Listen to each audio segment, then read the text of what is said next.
Hello students, today we are going to start sugar.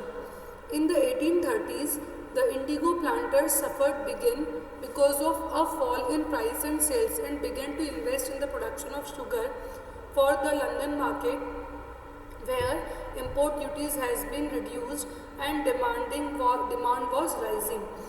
1830s में जब Indigo planters ने बहुत ज़्यादा सफ़र किया और प्राइसेस में और बिक्री में बहुत गिरावट आ गई तो उन्होंने शुगर के प्रोडक्शन में इन्वेस्ट करना चालू किया लंदन मार्केट के लिए, जहाँ पे इंपोर्ट ड्यूटीज़ भी बहुत कम थी और डिमांड बहुत ज़्यादा बढ़ रही थी.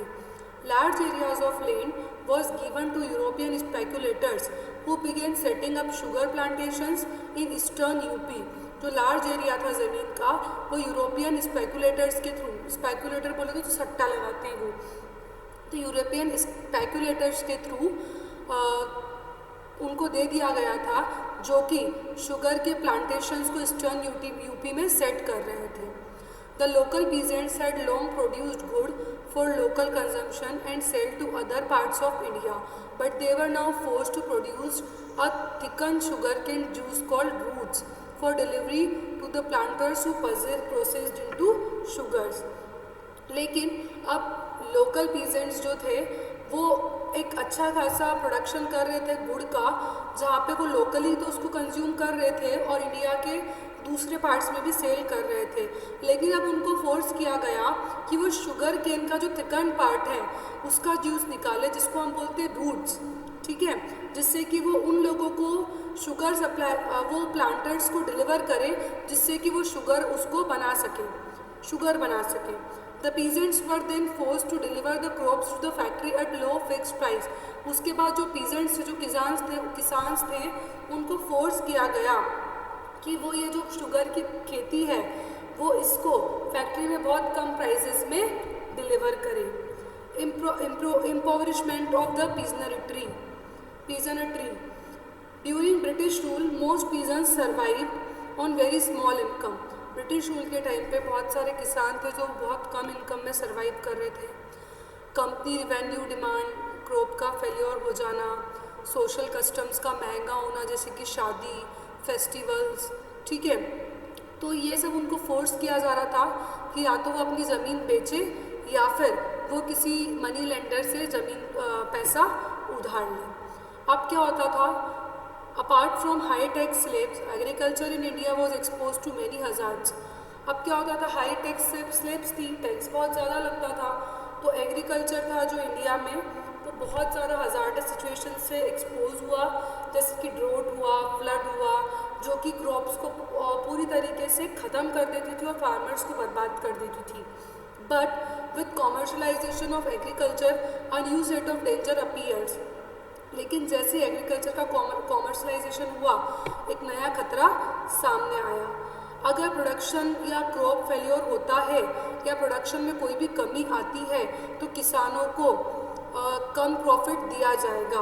ही slowly become impoverished and sometimes even lost his land. कितनी बार तो उसके पास इतना पैसा भी नहीं होता था कि वो उस खेती को भी सही से कर सके, या फिर कितनी बार वो अपनी ज़मीन ही खो देते थे. अ class of landless labours emerge in rural area India. Landless labours का क्लास इमर्ज हुआ हमारे रूरल इंडिया में. जो कंडीशन था पीजेंट का वो मिजरेबल ही था, क्योंकि जितने भी रूरल सेटलमेंट हुए थे वो टैक्स स्लैब से ज़्यादा थे और गुड्स की प्राइस बहुत लो थी. जब भी पीजेंट्स लैंड रिवेन्यू पे करने में, जब भी किसान पैसा देने में फेल हो जाते थे तो उनको अपनी ज़मीन खोनी पड़ती थी और उनको फोर्स किया जाता था कि वो लैंडलेस लेबर की तरह काम करें. उनके पास लैंड नहीं होती थी और उसके थ्रू वो लैंडलेस लेबर की तरह काम करें.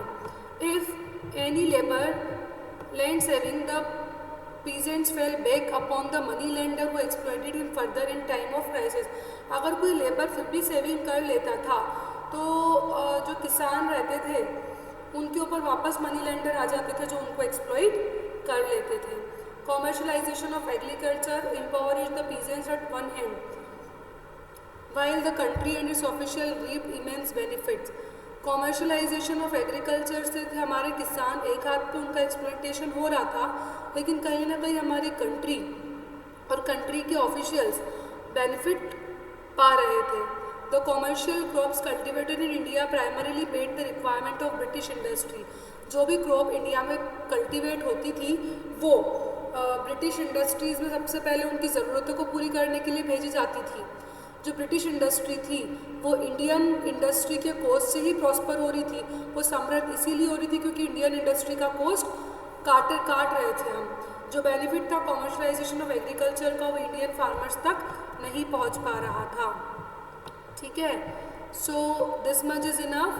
We will learn changing nature of peasant revolt in 20th century in the next video. This much is enough for today. Thank you so much.